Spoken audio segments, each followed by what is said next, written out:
So a couple of years ago, I was in South Lake City Hall, and they had an exhibit on this, creating Lake Grapevine. And it was in the library, it was in the main room area, so you're going to see a lot of photos of there. And I don't know, I took pictures of everything, thinking one day this might come in use. And so here's that day, lucky you. So really helpful, this has been helpful. And so this was presented from the South Lake Historical Society. I've also got a lot of information from tonight from the Grapevine Historical Society. There's also a really useful blog from our own library here on creating Lake Grapevine as well. And I talked with city staff on some of the stuff that you'll hear tonight too. So at top right is a aerial photo. In the late 50s, the Grapevine Lake is full. Not a lot of development throughout it. It's looking west, right? You can see the dam in the foreground there. And let's start zooming in and telling this. We're going to start off the story of Grapevine Lake. Will you take a picture? And it starts with the city of Dallas. That's 1919, they're wondering, where is our future water going to come from? So they had water engineers looking at locations along the Elm Fork of the Trinity River, 3 locations along Denton Creek.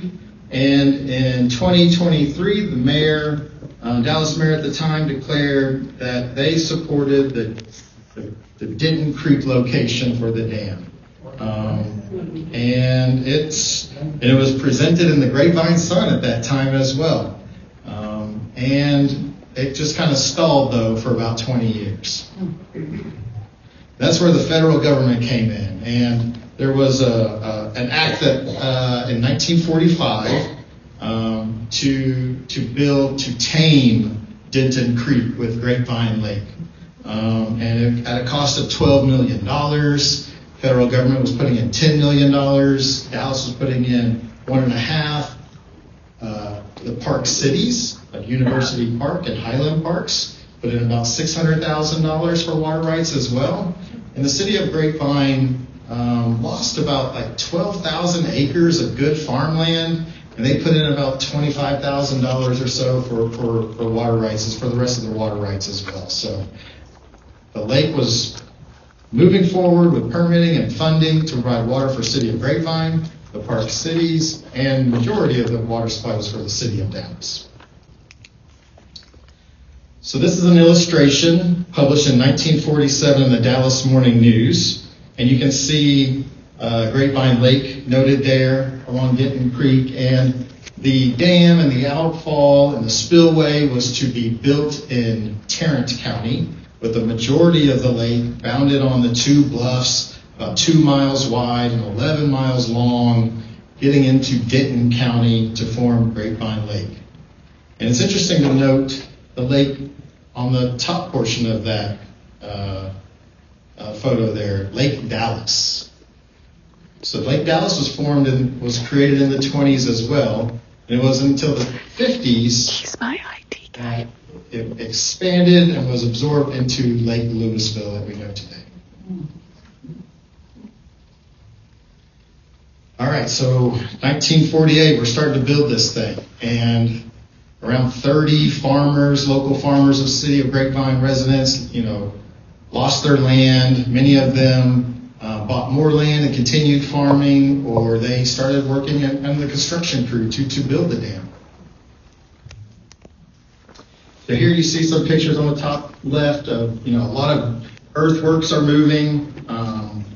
And in the top right there is the intake structure. You see people visiting, walking across the bridge there. The lake is empty. It is still under construction. And then at the bottom right, you see an aerial view looking east.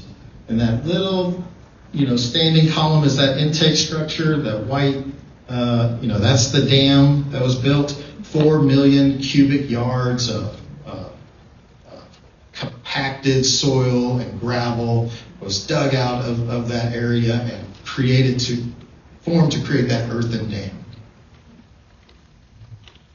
Hooray, it's finished. In 1952, the dam was closed in a big ceremony. We have representatives there in the picture, area mayors and the Corps of Engineers, colonels. And then on the far right is former Grapevine Mayor Gordon Tate, father of our current Mayor William D. Tate. Get him in the picture. And in the bottom right photo, you see here in 1951, a Texas Parks and Game and Fish Commission releasing 4,000 baby bass into the lakes for recreational fishing. And a 9-year-old Bill Tate is watching. So there you go. That is our mayor right there. So that's pretty exciting. All right. So we closed so in 1952, we closed the dam. We are now collecting the water. And then the drought of the 50s hits, and it's historical for the entire state. So how is the water collected? Just from rainwater? Yeah. We need it to rain. It was expected that it would take 10 years to fill up. Many of these new lakes that are being built forever, like there is a time frame of expectation of how long these lakes will take to fill up or so. And reading these documents and the historians, they felt it was going to be 10 years. And it was struggling from 52 to about 57. The photo on the left is from 1954, February. It's not filled. It's been 2 years and it's still not full. You can see dirt right there near the intake. The photo on the right just trips me out. It's like, that's what it looks like today almost, or whatever, right? If you're driving along the dam road there, and so that's pretty fun to see. But that's in late 50s, and it is kind of full at that time. But it wasn't until the major rain of 1957 did it fill up. So that it took 5 years, and it filled up pretty quick. Still, they didn't get all the equipment out. Why are you stealing my thunder? That was a question. You gave the good answer. What do you know that's in there? You know? What was left? A crane. Yeah, or some dredging, yep. Or sorting material, or there's a tower there. And I worked for the city of Arlington for a few years, and Lake Arlington was being built at the same time. And it also filled up in those 1957 rains. And there was always the rumors of they never got the trucks out of there and things like that. But that ends up being a myth. But for Grapevine, it is true. There was really equipment left in there during those heavy rains. And you can find articles at Dallas Morning News, Star Telegram as well. And so these are popping up over the years. And they have marked obstacles in the lake for boaters and stuff, but for this specific equipment, it's near Pleasant Cove, or I forget the details, but when the lake is low, like that tower, if it was still standing, that sorting equipment, as of 10 years ago it was, like it's just 3 feet below the surface. It was like 10 feet low, the lake. And it can be pretty concerning for, I think, the larger boats that are out there with those holes. So, yeah, good idea. Way to bring that up. That was good. You knew the answer. I was getting a prize. Let's go ahead and draw another. Hopefully you win. All right, get your ticket out, and we are going to give it to 955. 955. All right. Come see us after the program. All right, so summary of Grapevine Lake stats. You see over 15,000 acres, 60 miles of shoreline, covering 6,700 acres underwater. You see the average depth there. And the drainage area, 688 square miles. The photo here is, the spillway is under construction, but just those old looking cars, right? It's really fun to see. And, but that drainage area is 688 square miles. And so it's filled up with rain. And that's the drainage area. You see it on the left side here, the Lake Grapevine watershed. We see images of the Ray Roberts watershed, the Lake Lewis watershed. So a watershed, every part of land is part of a watershed. And a watershed is just where rain falls, it flows to a certain point. It flows down, water flows downhill. So it's going to gather on the surface, goes into rills, goes into creeks, to streams, to rivers, to wetlands, to lakes, etc. So if you are concerned about the water quality of any lake, especially Lake Grapevine, we're worried about what's happening on the surface within that watershed. Because when it's raining, it is a shower of our land. And we're getting cleaned and mud is, we're working in the garden and it's going down the drain. Well, that rain is a shower of our parking lots. And the chemicals we're spraying on our lawns. And this water that we're getting goes all the way up from Montague County. You see the significant portion in Wise County. So like we're counting on everybody to do their part. Because we're also in, we could be I'm in southern Grapevine. And that's just outside the Lake Grapevine watershed. I'm kind of more in the Trinity River watershed or so. So we're all part of a watershed. Yeah, question back there? Yeah, where are they putting that new lake? So there have been 2 lakes in North Texas that are under permits right now. One was completed, the Lower Bodark with North Texas Municipal Water District, and the current one that's under construction is Lake Ralph Hall with Upper Trinity Regional Water District, and they are regional water providers as well. Those are in northeast Fannin County. So just outside of this picture, about 2 counties up and to the right. And those lakes are for those service areas. And the lakes you see here are really for Dallas. Dallas and the Army Corps of Engineers built these lakes that you see here. Continuing our Grapevine story, so the top left is where we're getting our drinking water, right? That's our Lake Grapevine. And we have our own water treatment plant that cleans it to drinking water standards. And in the top right corner, we have water treatment plant operators that are making sure that it is safe and clean and testing the water. And it's rated up for 8 million gallons per day. It averages 4 million gallons per day, our water treatment plant. And our water treatment plant and our wastewater treatment plant are currently under construction and for improvements of buildings. They have not been updated in 50, 60 years. So that investment, the city council approved that, I think last year or so, on some bond packages. And so needed investment in our own water and wastewater treatment. And then you move down.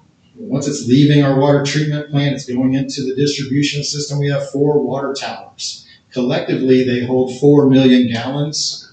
Water towers are used for peak demand and to help maintain a certain amount of water pressure in our system. And you may or may not know, the water is at the very top. That stem part of it is just pipes. It's open air, just pipes going up and down, bringing water up during slow times, kind of like in the middle of the night. And then we're using that water in the morning times when everyone's turning on water. So we fill the tanks up when it's slow to prepare for those peak needs when everybody's awake and filling and using water. And then when it's out in our communities, they are taking hundreds of tests a month to make sure that it's safe in our communities. They're still doing testing to make sure that it's safe to drink and use. This is required state law. So we have professionals taking samples. We have 2,800 fire hydrants, making sure that we have access for emergency water needs as well in our communities. The utility operator on the left over here is operating a valve. So just like, your faucets are valves turning on and off, or that stop valve underneath your toilet, right? That puts water. If you ever need to fix your toilet or fix a flapper, you're going to go reach down and turn off that water and then do repairs in your toilet. And then you go back down and you turn that water on. Well, there are valves throughout our system in case for water main breaks. And so they can isolate and turn off certain sections so it doesn't impact like the entire city, so they can make repairs. So it's important for them to operate valves, turn them off and on to make sure that they are ready to go when they need it in emergencies. In the middle picture there, we have a water utility technician checking out a water meter and replacing meters. And we have about 15,000 meters in Grapevine. About 65% have been updated with that automatic remote read access.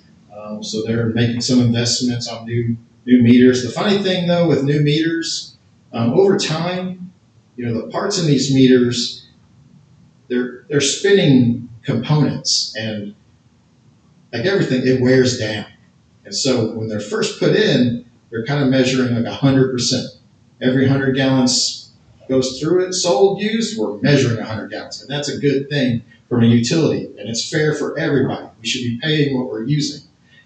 But over time, it gets a little loose, and maybe they're only registering like 90 gallons or 90% accurate. So some people, you may see your water bill go up if you're getting your meter replaced, because now it may have been 90%, 80% accurate.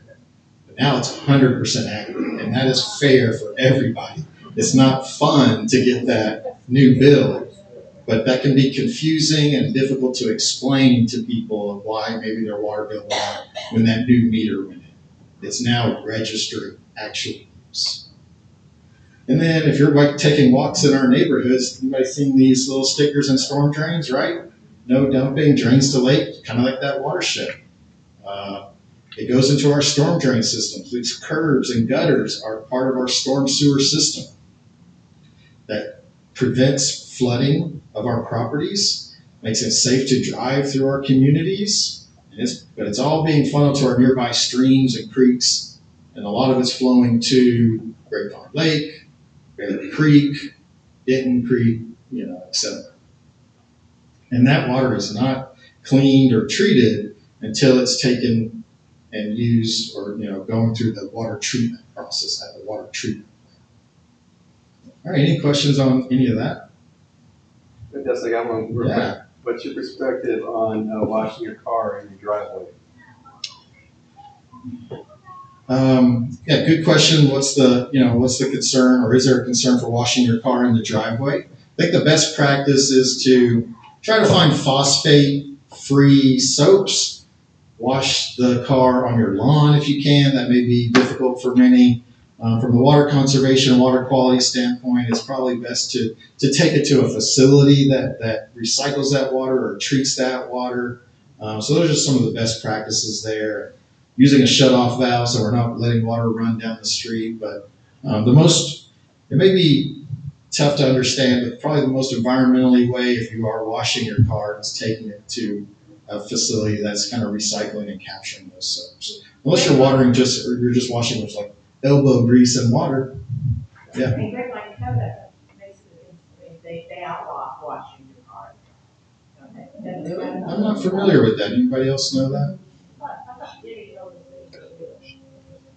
It is against the law to allow anything but rainwater in the storm drain. That is technically against the law. It's a city violation, and it can be a citizen violation. If you knowingly put anything down a storm drain other than rainwater, that is a violation of our stormwater permit. You Like swimming pool. Like swimming Yeah, pool it's water.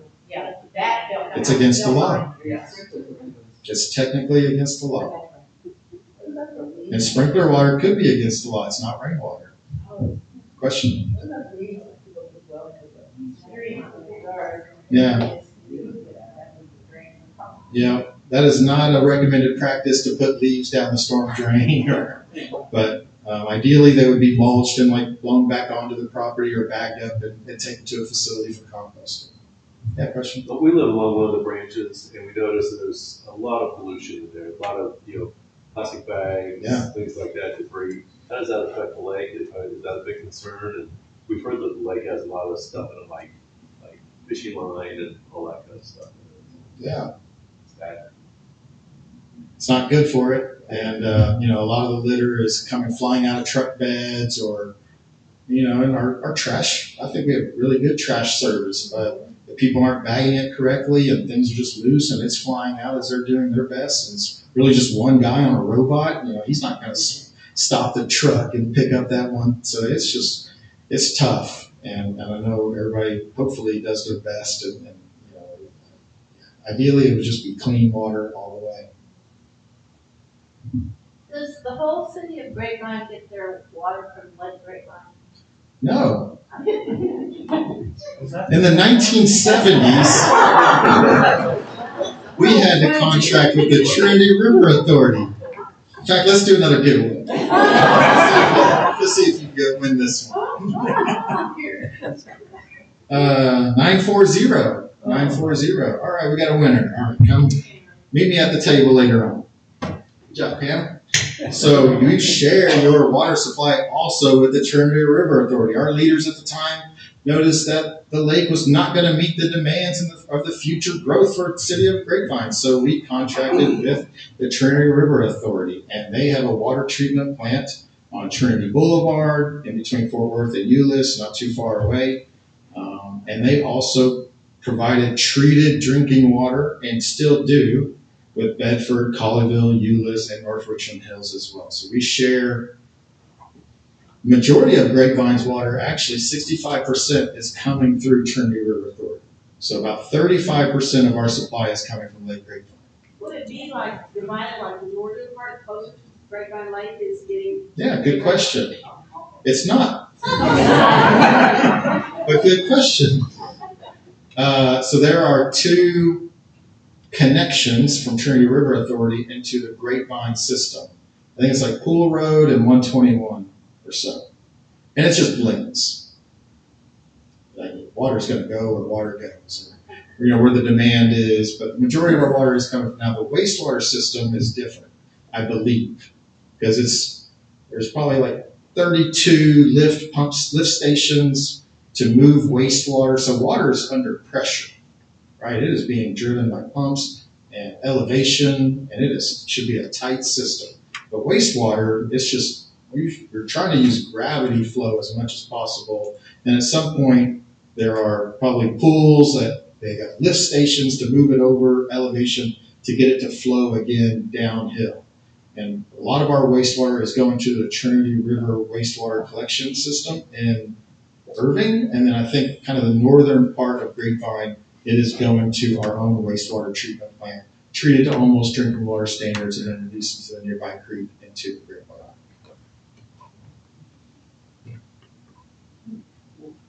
All right, good questions. Kind of final slide, I'm kind of summarizing all this. I looked at kind of our population growth since 1900.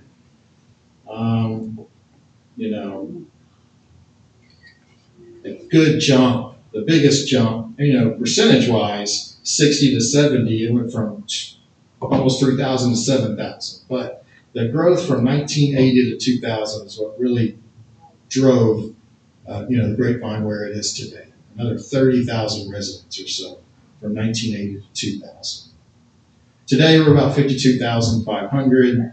Long-term water planning, we're only expecting like another 1,500 or so, and we're kind of in a build-out phase. Unless it probably won't get much higher than that, even if we added more apartments or things like that. But we're going to be around that 55,000 for City of Grapevine moving forward. But we share our water supply, right, with the region. And that's kind of where Tarrant Regional Water District comes in. And we were formed over 100 years ago in response to major flooding in Fort Worth. And Texas legislature at the time called us the Tarrant County Water Supply Water Control and Improvement District. We were to help tame the Trinity River in northeast Tarrant County. And today we own and operate 4 major reservoirs and lakes there that you see. And we also have some responsibility for flood control and 28 levee miles of levee maintenance of the Trinity River in downtown Fort Worth that is funded through property taxes. We also have some recreational opportunities with a couple parks at Eagle Mountain and Trinity Trails. But I work in the water supply portion of our business operation. We're a government entity, not for profit or whatever, right? But everything in water supply is funded through our water sales. And there is no mixing of property taxes from flood control going to water projects or water sales supporting flood control projects. Those are 2 totally separately funded things. So all water sales is what provides our maintenance and our current and growth for the future for water supply for the region. This is kind of a look at when we are in charge of providing water, all parts of 11 counties. And Lake Bridgeport in the top left, right, and Eagle Mountain Lake, we have those lakes that we built in the 1930s. And then that drought of the 50s hit, like we talked about, and a lot of state water planning occurred after that. And there are over close to 7,000 lakes and reservoirs and water impoundments for water supply in the state of Texas now. And so that drought of the 50s hit, and a lot of water planning started. And so as a result, we built Cedar Creek Reservoir in 1964, and then Richland Chambers came on in 1987. And we are surface water. Parts in San Antonio right there, groundwater. There are other parts of the nation, groundwater, surface water. North Texas region, we rely on surface water. We rely on rain, filling our valley bathtubs or whatever, right? And we are moving water and we consider Cedar Creek and Richland Chambers kind of like our East Texas reservoirs. And you can see that pipeline kind of dipping to the southeast, and that truly is downhill. So we are moving water in pipelines that are over 100 inches in diameter, moving hundreds of millions of gallons per day of water from those East Texas reservoirs to Tarrant County to serve our customers. And it costs a lot of energy and pump stations to move that water 100 miles uphill. So where are we at today? Like a snapshot of time. We have engineers. We have, much like I gave you a glimpse of some of the people that are involved with the city of Grapevine water, right, and utilities. We have planners and people constantly moving water and tracking water, making sure we're meeting our needs. So we own and operate those 4 lakes, but we also use Lake Worth, Lake Arlington, and Lake Benbrook to hold water, store water, move water around as well. So today, our current stats about 88% full. It's not bad. If heading into summer, 100% would be great, just to make sure that we're really safe through the summer. But we're doing pretty good. I think this time last year, though, we were at 94%. There is expected rain like this week. Last I saw, it's only expected to maybe provide about a ½ inch of rain. So probably not expecting a lot of runoff. There may be some localized storms, but collectively, that's kind of what they're looking at. The drought monitor is a different story too. So this is just a couple days ago, and our region is starting to get into that abnormally dry. That a few months ago, a lot of the state of Texas was white. We had some good rains, but it's been a really dry winter. So southern parts of Texas, if you've seen stories about Corpus Christi, there are really, really scary situations down there. They could use some big improvement. But from our water conservation standpoint, that's that long-term, everyday ethic of using water efficiently and not wasting water. And sometimes we may need to go into drought plans and have immediate drought measures because the water supply is dropping and there's not expected rainfall in the future. And so we may need to go into like stage 1 of our drought. That's a mandatory watering schedule if you're doing watering 2 days a week. Or if we get down to 60%, we go to stage 2, and that's 1 day a week, things like that. Hopefully we never have to go to those, but drought is part of the story of Texas and Texas water. And it's been a long time since we've had a drought in our area, so we've been very fortunate. Question? Yeah, I was in the process, I worked with a company and we put in ethanol plants, 2 of them up in the Panhandle. Yeah. And ethanol uses 2.5 to 3 gallons of water to make per gallon. Right. And they're talking about putting an ethanol plant in Dallas. Huh. I hadn't heard that. Yeah. Okay. And I've been following it since up in the Panhandle, Mm-hmm. or whatever it's called. Once the plant was put in, the farmers had to dig down another 100 feet to get water. They get free groundwater. Yeah. That's the other question. When you dig a well and get into the groundwater, is that free? Is that yours? We do have groundwater conservation districts, and you do have to get permits if you're within city limits and stuff of just making sure there's spacing beyond, maybe setbacks of property lines of buildings. But generally, right now, as the rule of capture with groundwater, I think if you're in a groundwater conservation district, they may have some additional data tracking, things like that. And I will say for our area, the majority of our water supply is going to like municipal use. We do not have a lot of agricultural use. But West Texas is a totally different situation. We're using a whole lot of aquifer, heavy agricultural use. Question? Kind of dovetail off what you just said, because it's kind of the elephant in the room, if you will. I know like in the Panhandle and also Abilene and now down around Johnson County, the word is data centers. Yeah. Construction people love data centers. Data centers take a lot of water. Is there kind of a plan to monitor those? Because from what I understand, they take a lot of water. Yeah.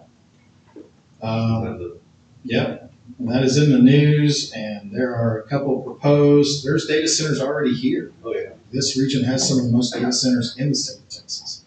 They are trying to like triple the number as well. That can be, it is concerning, and and it's being monitored, and it's just kind of regulated by the local land use authority, and there are not a lot of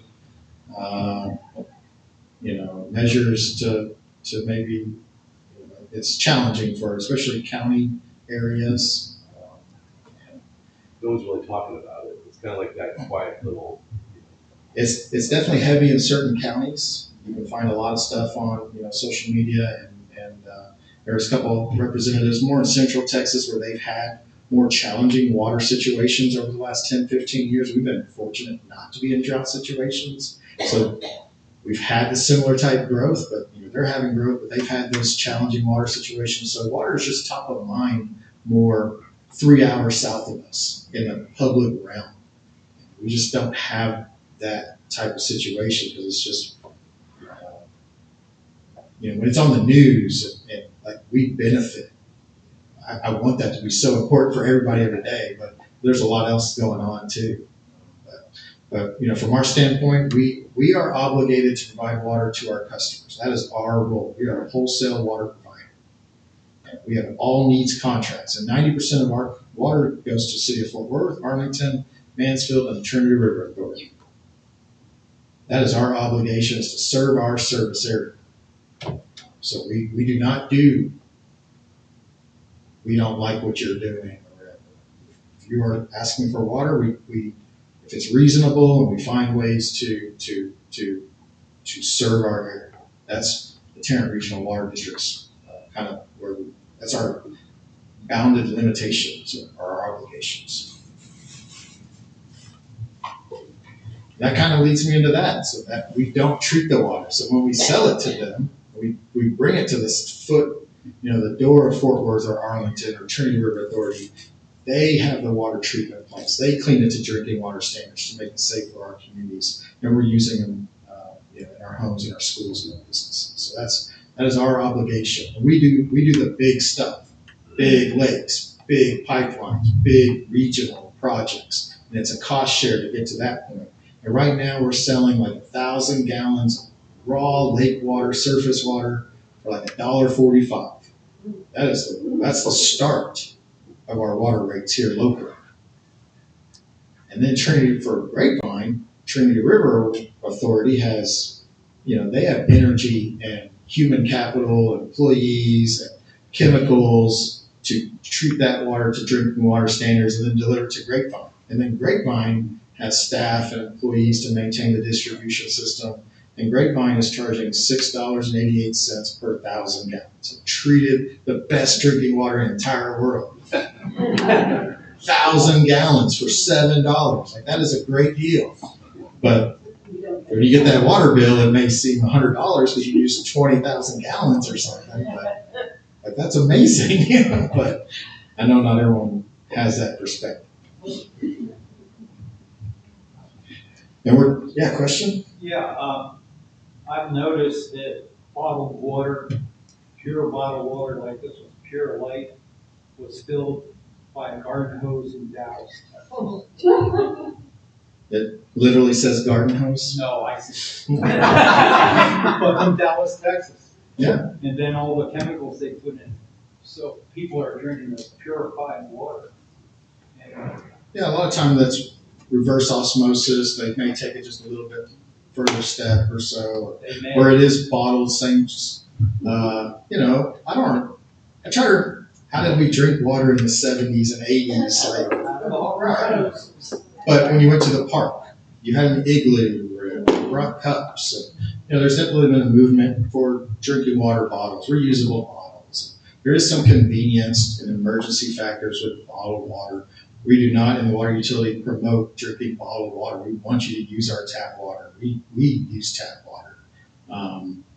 But yeah, $1 for that one little bottle of water for that convenience at the gas station versus 1,000 gallons for $7 out of your tap, right? And so our region collectively as a whole, and we have an obligation to support the regions. We work with other Dallas water utilities, North Texas, Upper Trinity. Collectively, we're also working and planning for the future. This region has been growing 150,000 people, like 3 grapevines every year. So we're up to 8.7 million. If we're looking, we have to do water planning 5, 10, 50 years down the road because these projects are expensive and they take a long time. So if this continues, how do we serve 15 million people in the region? For our responsibility, how do we serve close to 5 million people by 27? And we're doing some innovative stuff right now. One of them is this Richland Chambers wetland, and it came online a little over 10 years ago. It's 2,000 acres near the Trinity River and our Richland Chambers Lake. And you can see in the top right, we've seen the Trinity River, especially after a rain, it's sediment heavy. It looks murky and dirty, but it is real dirt. That's what our clay soils and sandy soils is what gives it that color. It's our bedrock. But tied to that sediment and that soils are nutrients.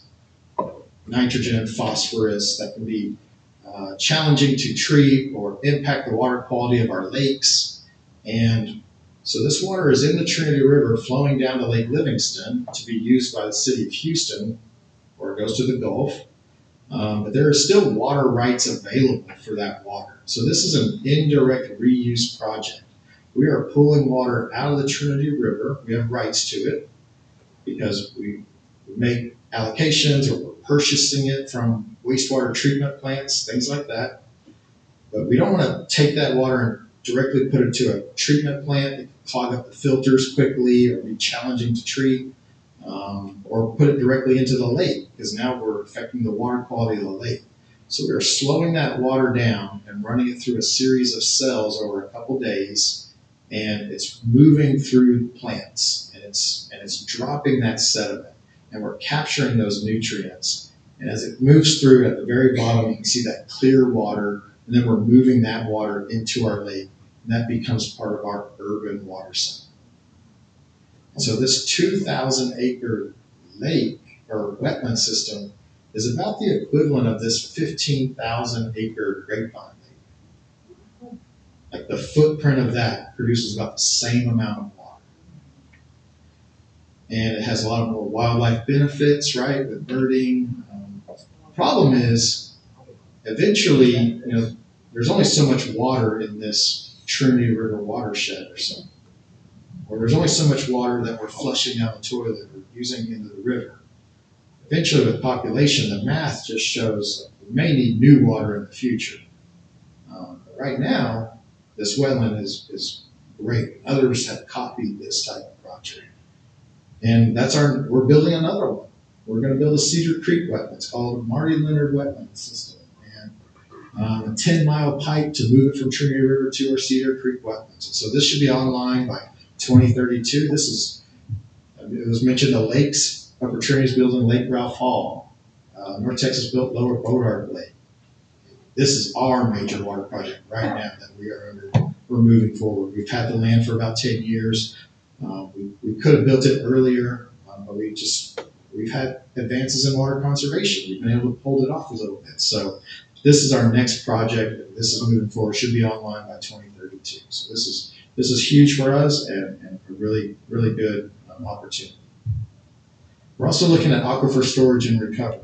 It's happening in other parts of the state and in the nation.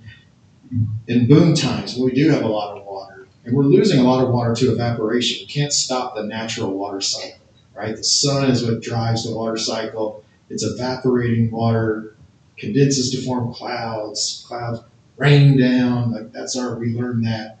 And I just kind of mentioned that urban water cycle where we build those lakes, capture that rainwater, pump it, treat the water, reuse the water, it goes in sanitary sewer, it gets treated at wastewater treatment, then put back into the environment, things like that. So in boom times when we have a lot of water, could we store some of that water underground and prevent it from evaporating? So we're exploring, do we have geology in this area that could hold water and economically bring it up during maybe peak demands or peak high needs, or maybe during times of drought? We're doing a test well at the Trinity River Authority complex.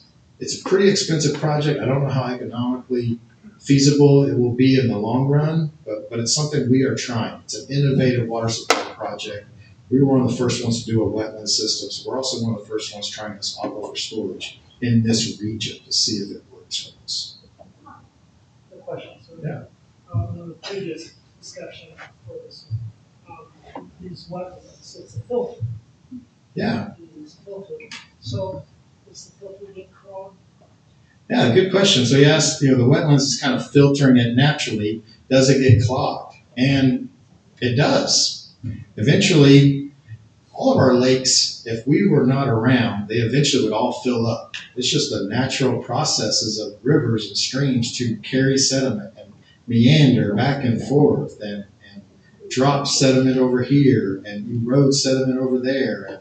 And if you're plugging that dam, we are silting in our lakes over time, and we're also silting in our wetlands. And so during major drought times, we may take that as an opportunity, or dry times, to get in there with some heavy equipment. I think after about 10, 12 years ago, I think we did clean up some of those cells and remove some soil and then put new plants in to revitalize it. Yeah, good question. Yeah, that's part of the maintenance of the wetlands. Do you use certain kinds of plants that are effective? Oh, sure. And not just naturally growing? No, we purposely put in plants that will thrive in those areas, inundated with water, wetland type plants, especially native wetland plants. What kind of plants are they? Do you know, Dustin? Anybody know what's right there? Green ones? Button bush, maybe? I don't know. That's okay. I'll get back with you. I'm sure we got something on that. I had it. Yeah. All right, let's do another giveaway. Good one. You stumped me. All right, let's do a giveaway. We got a lot of garden club people here. So. Yeah. Yeah. And you're going to build your own wetland? We do have a wetland, the first wetland in Fort Worth on our campus in Fort Worth. It has stormwater credits. So if you want to come visit our campus, we have a lot of demonstration gardens, but we also have a 1 acre wetland that is getting stormwater credit, and it's got some plants in there. I will know those plants if anybody wants to. 941. 941? That's me. All right. Thank you. Meet me at the table later. I mentioned, the math may come to where we need some new supply. And one strategy is this third arm of Richland Chambers. It's called Tawakana, and it was planned since the 60s. And this emergency spillway in the 80s was built to accommodate this future potential arm. And it would be connected by a 9,000-foot canal. There's a lot of lignite coal rights right there. Just think of, the roads, railroads, utilities. Like back in the 50s when Lake Grapevine was being formed, that $12 million equaled like $220 million today.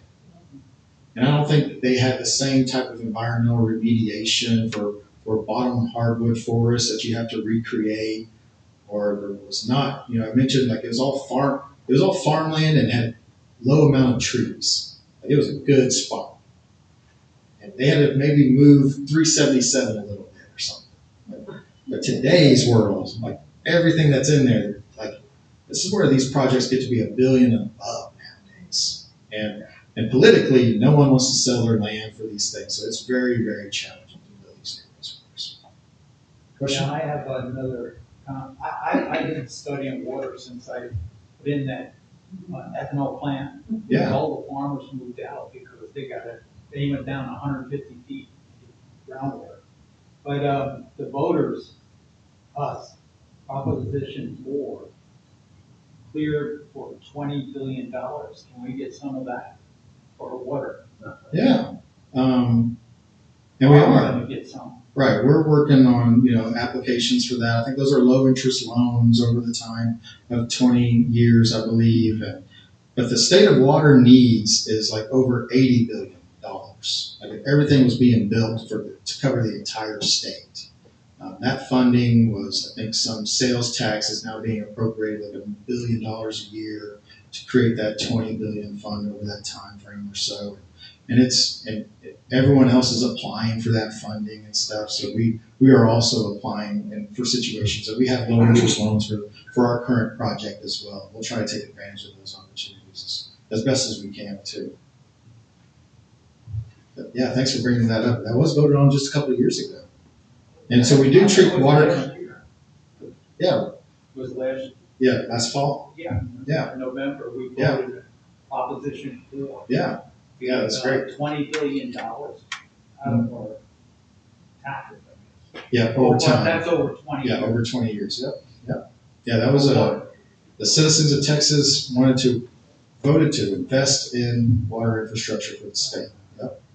So we do treat water conservation as a water supply strategy. We know that at that Cedar Creek wetlands in the early 2000s, that was supposed to be built and finished and operational by 2020.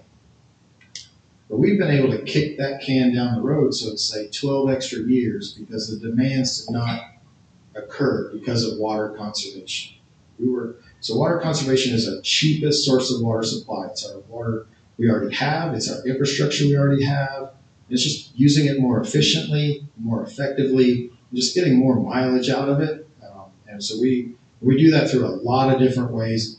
Tarrant Water is our local brand. Part of Tarrant Regional Water District, and a lot of programs. I just want to talk through some of those. And quickly, we analyze a lot of different programs. And on the left side, it says at the top are the most effective, least costly. In a business world, right, that sounds good. Most effective with the least amount of cost.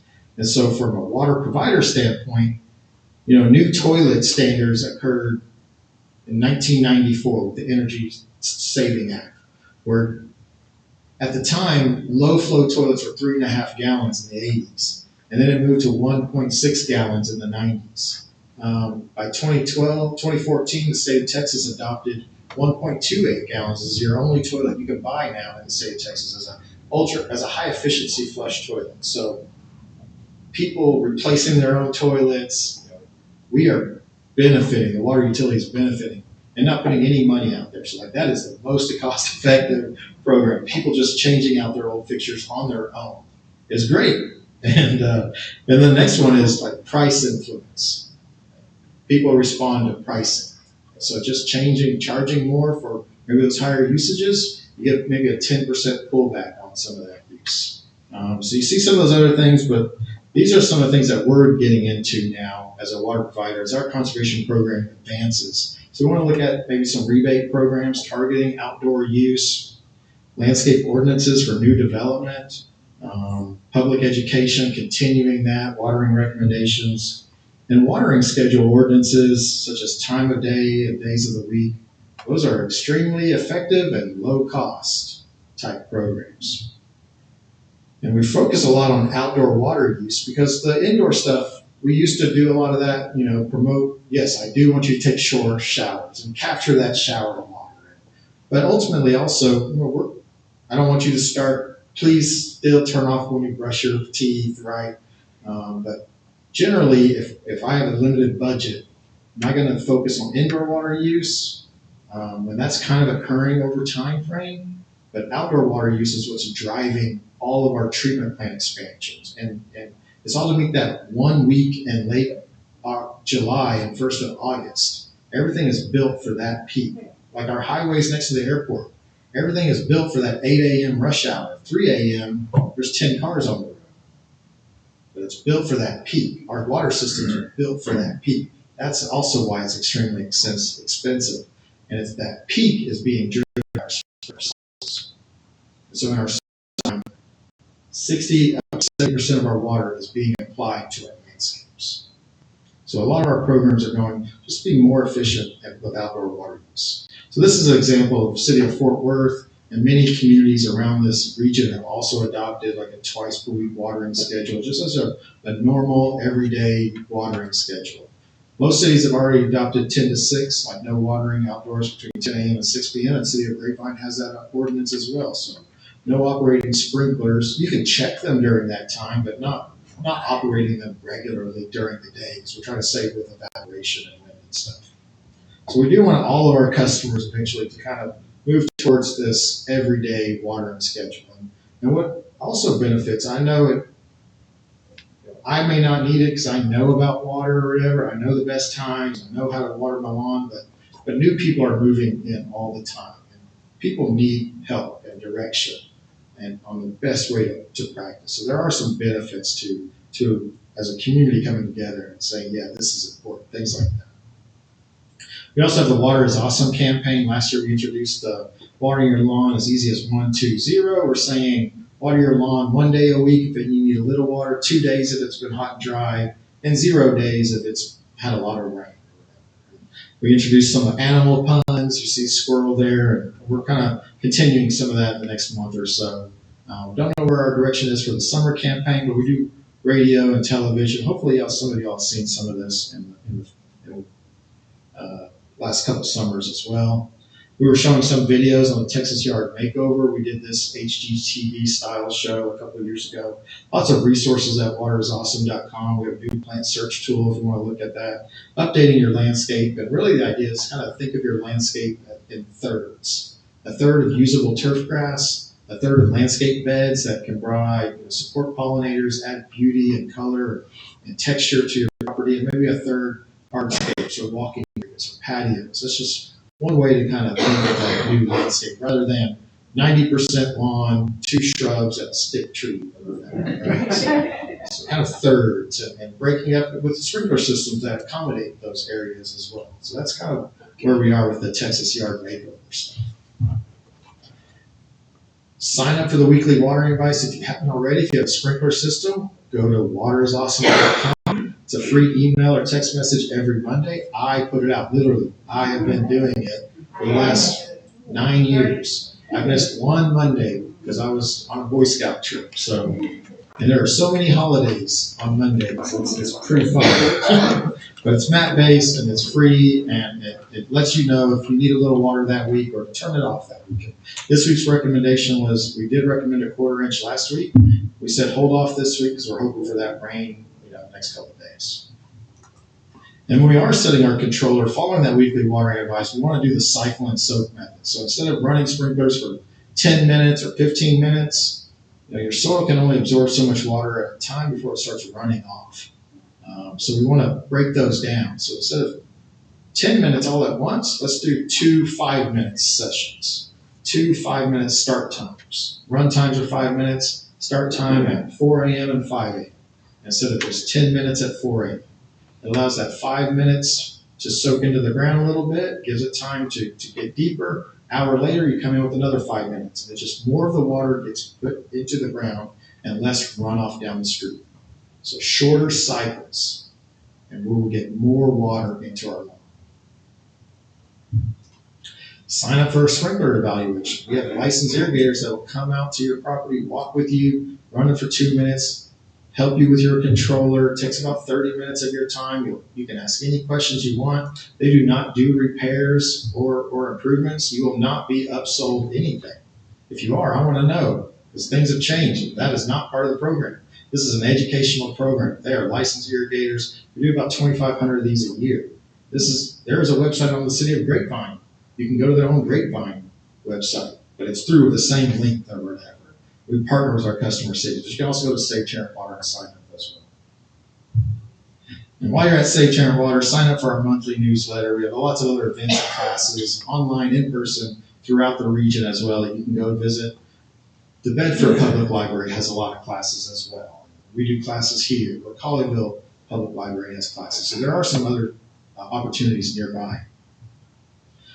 We're also led by Betsy Marsh, a local Grapevine resident, and she has produced an award-winning youth education program. We're really excited and proud of it. We have a good team just in the community doing a lot of different programs. They are our future water ratepayers. We need them to know and value and trust and appreciate water. So we know how cranky we get when we get older. So hopefully we're catching them young. Anybody live in an HOA?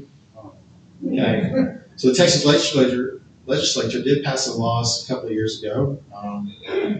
HOAs are not allowed to tell you you cannot do, native plantings, or they cannot say you cannot have a rain barrel or drip irrigation. They may require a landscape plan, or maybe to look a certain way, or to be screened a certain way. But they cannot outright tell you no. That should be known. That is a Texas Property Code 202007. Last year, they also said property owner associations cannot force you to water and make you have green grass during drought. There is a huge conflict of interest when the city is telling you you can only water one day. We are in a severe drought, and property owner, you need to have green grass or we're going to fine you. So the legislature put a stop to that. The property owner association cannot start enforcing those covenants until 60 days after that drought restriction has been lifted. So if you're in a property owner association, know your rights. Every Memorial Day weekend is a sales tax holiday, and you can buy mulch and plants and compost and water hoses, all tax-free. And it's for water-efficient products and Energy Star appliances as well. So, and that is Memorial Day weekend every year. It's been going on for about 10 years or so. So you can, and those are tax-free. Maybe some sales are going on as well, but an opportunity to buy some of those water-efficient products. And I've talked quite a bit about plants, and we want to promote native plants because native plants grow well in our soils and they support our pollinators that have been here for thousands of years.